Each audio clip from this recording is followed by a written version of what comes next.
A quick note. Some of the stories featured in Midwest Weird have elements of horror and may touch on trauma, mental health, and other tough topics. Take care when listening.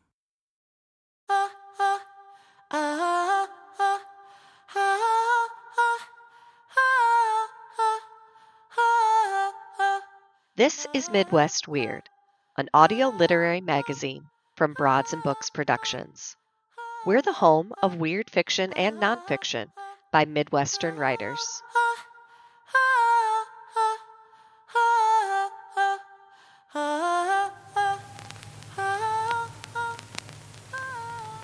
Today's episode, a short story by J.P. Solheim titled We Knew a World, read by the author.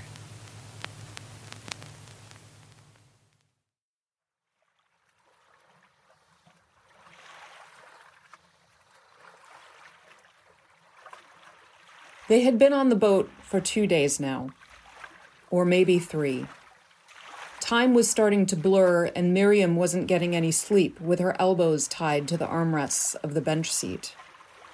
But there had been 2 sunsets, and now it felt like late afternoon again. Dad did the untying and tying when they needed to use the head, but they weren't allowed to fully close the privacy partition. Mum held the gun. "I don't want to have to use it," she said to Miriam and her brothers, Jacob and Abe. Miriam could no longer pray.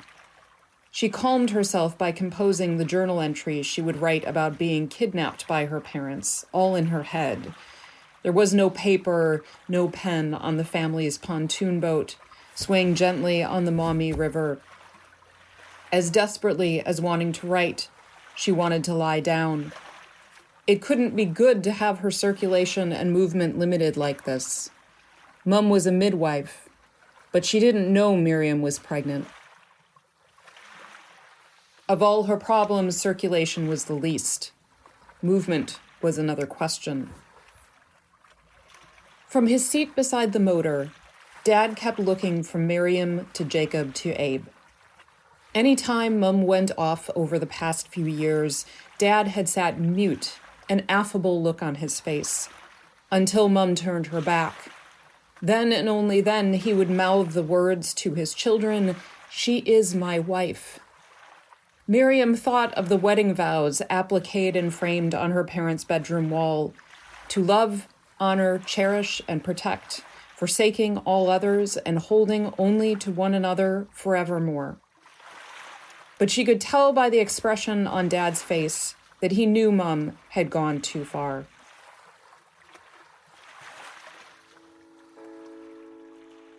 There was only one other time Miriam had seen that particular look on his face.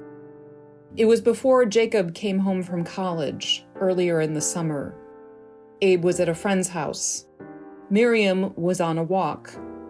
Her stomach was upset, so she came home early and went straight to the master bedroom to find the Pepto-Bismol. Her mother's big body was splayed over her father's, and she was holding his arms down. "I am your complement," Mum said. "Say it. I am your complement." That was when Dad looked toward the door and saw Miriam. He gasped and tried to right himself, but Mum had him pinned there, her hips rocking against his. "Close the door behind you, Miriam," she said. Her voice was calm and reasonable, and Dad's whole face trembled. Miriam did as she was told. That evening, she wrote in her journal, "The church's doctrine on complementarianism taught that the man is the head of the house and the woman supports him. God's love and grace surrounds all. In what way did her parents live in grace, really? Mum decided everything and could change her mind at any time. It wasn't fair. It definitely wasn't right. Nothing righteous about her parents. When I get married," Miriam wrote and underlined I 3 times, "the bed will be bathed in love and grace and light."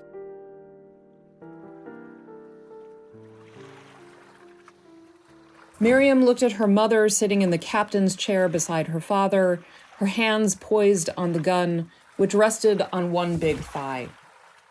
Miriam looked down at her own big thighs. Behaving this way surely wasn't Christian. Mum wasn't anyone's compliment.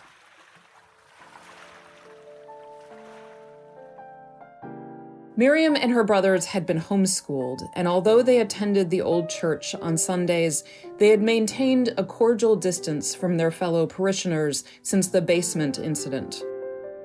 It happened soon after Mum went off her meds.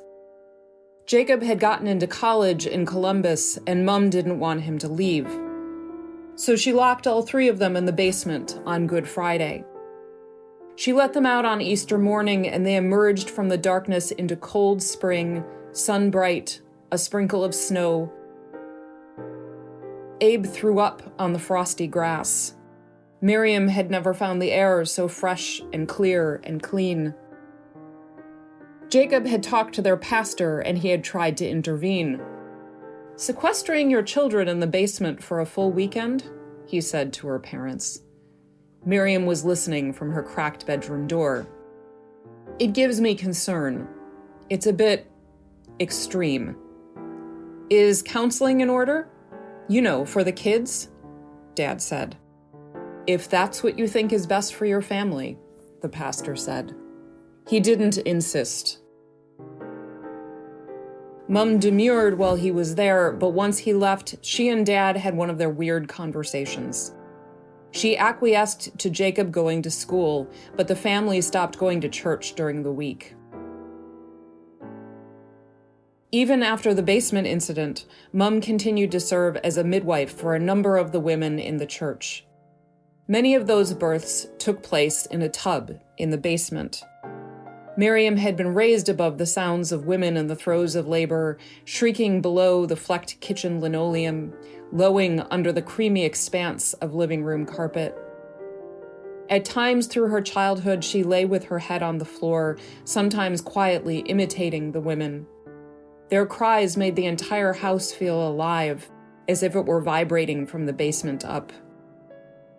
But at some point, writing in her journal at night, Miriam made the connection that if she followed the teachings of the church, Mum wouldn't be working at all. She would be focused entirely on supporting their father as the head of the family and on raising Miriam, Jacob, and Abe.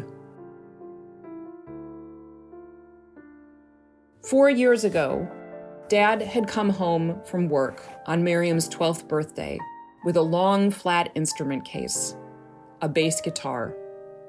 A month earlier, for his 14th birthday, Jacob had received an electric guitar. Miriam had hoped for the same thing. "But this is the perfect instrument for a young woman," Dad said, handing her the cherry red instrument. "No one's more supportive than the bassist." Mum gave her a purity ring and a diary. The ring was silver with black onyx inlay. "We'll talk more about this," Mum said, slipping the ring on Miriam's third finger. "But this diary is for you alone.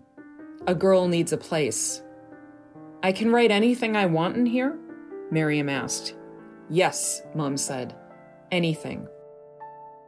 For his 10th birthday, 6 months later, Abe got a drum set.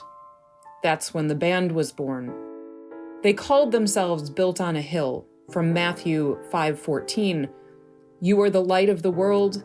A town built on a hill cannot be hidden." Mum was pleased with the name, but she cautioned Miriam. "I know your father wants to include you in the music," she said, "but don't lose sight of who you are supposed to be. You are a girl, and soon a woman." She stood beside Miriam, smiling as she held her hand to the tops of their heads, as if measuring. Only 12, and Miriam stood almost as tall and broad as her mother. Of this fact, she was ashamed.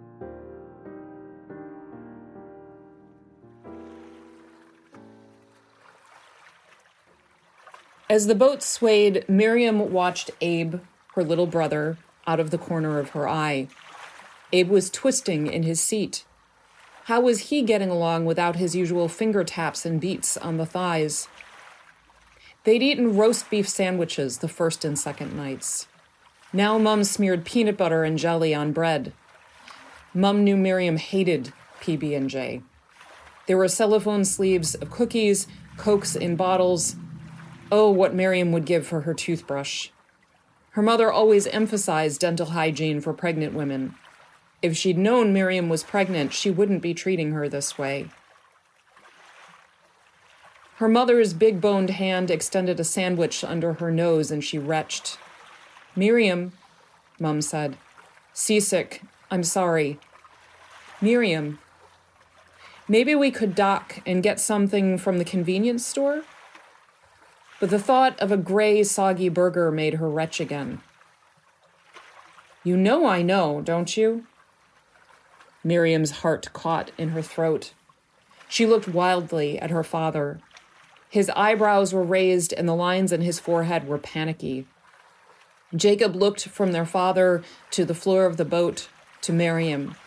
Abe sat small and terrified. From a distance came the sound of another boat motor. "Your journal." Mum patted the gun, its holster peeking out from the folds of her caftan. Then she made a noise like a snort. "Of course I read your journal." Mum wasn't wearing her pager, nor had Miriam heard its muffled call from her caftan pocket. She never went without her pager. She always had women in various stages of pregnancy. "I trusted you boys to watch her." "I trusted you too." She nearly spit the words at their father. "I thought, look at my family doing good work, playing music in the name of Jesus, our Savior, our Lord." The boat motor had grown closer, and now another family went by in their pontoon boat, calling hello and waving. Mum waved, called to them, and glared at Dad. He jumped to his feet and waved as well. "Have a good evening," he called.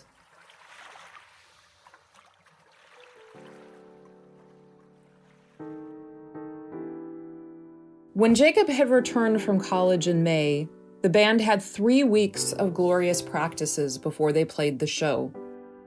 It was organized by a youth group at one of the mega churches in the city, and Mum and Dad came with them in the van. Dad was excited, of course. Mum seemed genuinely excited about the show, too. She came even though one of her women was exhibiting signs of labor. She wore her pager on a thick black elastic band at the waist of her pastel blue caftan. The other moms, in the church kitchen and front hallways with their fixed hair and capri pants, looked nothing like the billowing hippie mountain that was Mum. In the freshly blacktop church parking lot with manicured evergreen bushes, Miriam and her brothers helped the other 3-piece band unload. They were older, in their early 20s. The drummer was a small, elfish guy with a cross tattoo on his arm, and the guitarist was tall, taller than Miriam, and handsome. His voice was a deep baritone. When he thanked her for helping, she pressed her thighs together. They had a female bassist, too. Miriam helped with her amp. The band was from Chicago, and they were on a 1-week tour. "I booked it," the bassist said. "The only way to do it is to do it yourself." When they finished loading in, she pulled a compact from her shoulder bag. Her lipstick was a few shades darker than her dress, a tight paisley number in crushed velvet that gave her a comic book voluptuousness with black tights and boots. She didn't look like any youth group girl Miriam had known. Miriam was wearing jeans, Converse sneakers, and Dad's old t-shirt from his days in a band, buttercup yellow jersey fabric with dark brown rings at the neck and arms. The bassist's appearance made her shy, so Miriam said the only thing she could think of. "You should keep a diary. That's what I would do on tour." The bassist lowered her hands, the compact in her right, lipstick in her left, and smiled. "I do, actually," she said. "I'm like her," thought Miriam. The idea made her warm. She stopped thinking then about the fact that, like her mother, she was mountainous. After the show, it turned out the Chicago band didn't have a place to stay. "We've got our sleeping bags," the bassist said, her eyes darting from Miriam to the drummer. "We can sleep in the van."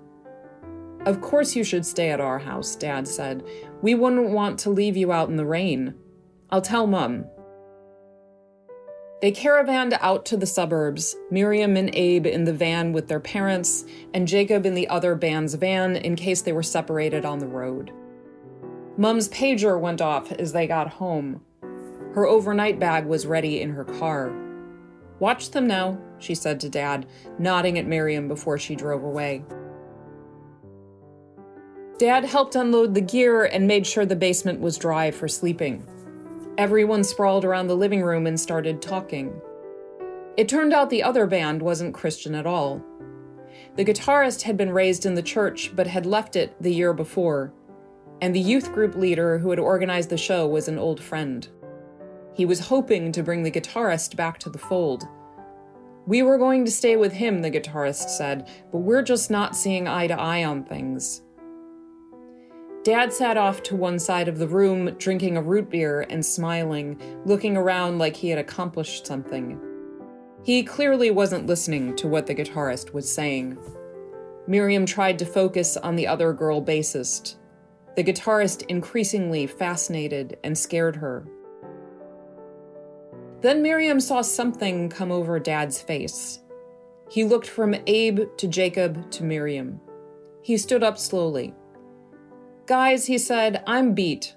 I suppose I can trust you to keep an eye?" He looked at each of them in turn, and then he went upstairs. The guitarist came to sit beside Miriam. She wondered if Jacob would say anything, but she forgot about her big brother as she and the guitarist talked about the differences between electric and acoustic and compared the sizes of their hands. As their palms touched, Miriam felt herself glowing. His touch was electric, alive. Soon the other band's drummer went to bed, as did Abe, who still had an early bedtime. Jacob and the girl bassist were sitting very close to one another on the other side of the room. They stood and stretched. Miriam wondered if Jacob had dated girls at college. "We're going to walk down to the river, Mir. Okay?" Almost as if he was giving Miriam permission. As soon as they left, Miriam leaned forward and kissed the guitarist. "You haven't done this before, have you?" he asked. Even then, she knew that this meant more than kissing. She thought of Bathsheba, King David watching her bathe. She didn't want to stop, even though she knew she should go no farther. But then she'd already gone too far. So what did it matter now? They went down to the basement into the room with the birthing tub, away from the sleeping drummer. They giggled as they helped each other into the big round emptiness. "Are we in like a spa or something?" the guitarist asked. It felt so good she didn't know how it could be wrong until he was inside her. Still, that didn't feel so bad at first. Then the slight edges of pleasure shot through with pain. After a time, she felt nauseous. She'd had enough, but she didn't know the words to say she was done. When she crawled into her own bed, very early that morning, she felt like she'd escaped without anyone knowing. Dad had left his bedroom door open, ostensibly a sign that even in his sleep, he was keeping a watchful eye. But he hadn't, nor had Jacob. Before she went to sleep, she wrote it all down in her journal. It was like her spirit had broken out of a cage and was flitting around, and no one the wiser. Until now. Miriam knew she'd stepped completely and irrevocably out of bounds. It flowed from her loins, and she felt it in the soft tissue. She had gone somewhere that night, slipped out of the restraints only to sneak back into them. When she was done writing, she wrapped another rubber band around her journal, making sure the bands were just so before she hid it in a boot box in her closet. Mom was still at the hospital when the band left the next morning. They were playing in Cleveland that night. A real club, the guitarist said, but this was a good warm-up. He never wrote. Miriam was scared to even look up the band online. Mom checked her browsing history. Then Miriam missed her period, and the smell of coffee began to turn her stomach. She knew enough from listening to her mother talk to pregnant women that she ought to be worried. She got a test from the drugstore and snuck it into the house buried in her backpack. A plus sign. She threw the used test stick into a dumpster near the river. But throwing it away didn't change the fact that life outside the cage had snuck back in with her, and pretty soon, everyone would see. Miriam told Jacob first. She was thinking that at some point soon after he left again for college, she'd figure out how to get to Columbus so he could hide her. She needed to have the baby away from her mother. She couldn't imagine having the baby in that basement, the place where she'd once been kept and the place where she'd strayed. Jacob had a different idea: early admission to college and a family dorm. Their parents had lived in one when he was born, although their Christian college probably wouldn't admit an unwed teenage mother in a family dorm. Jacob picked a big fight with Mum so Miriam could sneak to the only remaining payphone in town at the convenience store. She called an admissions officer at the big university in Toledo and took notes, a load of quarters weighing down her pocket. She propped her journal on the small middle shelf under the phone. With her interests, experiences, and test scores, she certainly would be admitted. And once she had the baby, she wouldn't have to take her parents' income into account on financial aid forms. She could even try for a scholarship. She and Jacob went for a walk after she returned. She told him what the admissions officer said, and they started to plan. Then they talked about life before the basement incident. "I hated some things about the church," he said, "but we had the church. We weren't alone. We knew a world and how it worked, and we were in it." As he talked, he kicked a small rock up the street. It skittered and bumped. Mum's going off farther and farther, and Dad just cowers before her.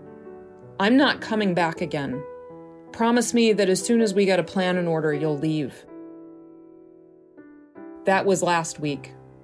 Miriam had written it all in her journal. To write it made it real and kept her feeling safe, until 3 days ago when they drove down to the boat for a picnic.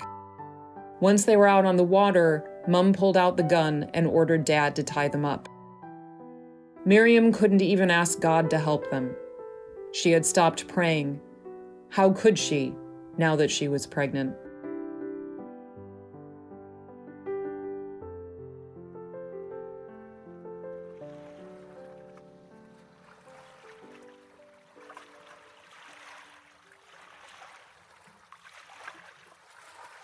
Miriam was sleeping when she felt a gentle rub on her ankle, then on her shin. She opened her eyes to the river darkness and her dad's face. Just beyond him, Mum was sprawled on the floor of the boat, snoring, gun strapped to her hand and resting on her chest, her thighs and calves flattened wide and white. "Swim," Dad said, his voice as quiet as the sound from a seashell. She felt the ropes at her elbows loosen, like the answer to a riddle. Miriam stretched her arms and whispered, "You too." Dad swung his head back and forth. The sound of the water lapped at the boat. Miriam could see and hear her brothers as their father helped them with their ties. What would they do? They hadn't made a plan for this. So Miriam would do what the church taught her. She would obey her father. She raised herself silently, and when her brothers saw her, they stopped struggling. "Go," Jacob mouthed, his go barely audible. Her eyes had adjusted, and she saw that he was looking at their dad with surprised eyes, maybe admiring. Miriam turned, like sleepwalking, and carefully lifted herself over the edge of the boat. Quietly as possible, she slid into the water. It was colder than she expected. She marveled at how weightless she felt, and she treaded quietly. She needed to get her bearings. Rustling, a thump, splashes. Her brothers must be in the water now, too. What in the name of... Her mother's voice. Go. Dad's whispered voice echoed across the water. Miriam swam, unsure where she was at first, but as she glanced up between strokes, she saw lights on the river shore and knew they must be in Toledo. One shot, another, more splashes. She swam in swift, quiet strokes away from the boat. She would stay in the water until she found a ladder. It was August and warm in the night. Her mother's voice screaming her name, then Jacob's, then Abe's. Miriam kept swimming.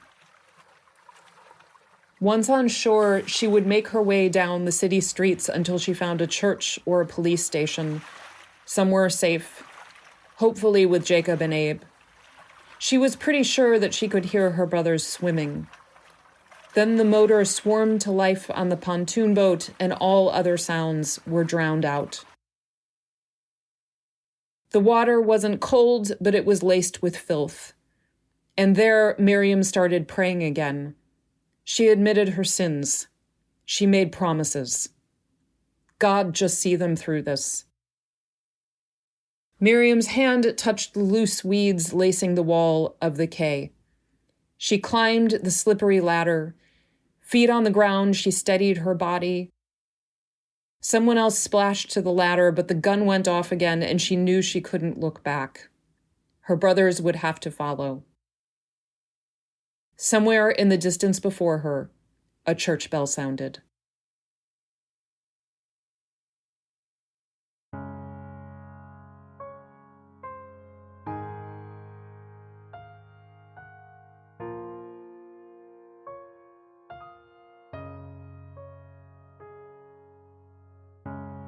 J.P. Solheim's short fiction has earned recognition in contests held by Glimmer Train and Craft, and their short fiction has been published in Bellevue Literary Review, Confrontation, MQR Mixtape, and The Pinch.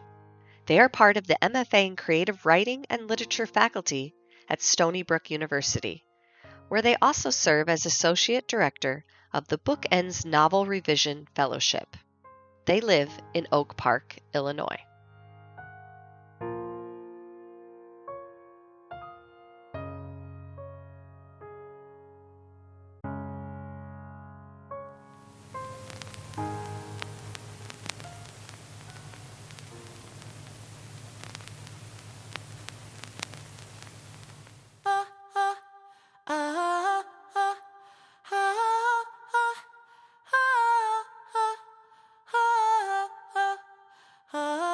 We'll be back in 2 weeks with more weird stories.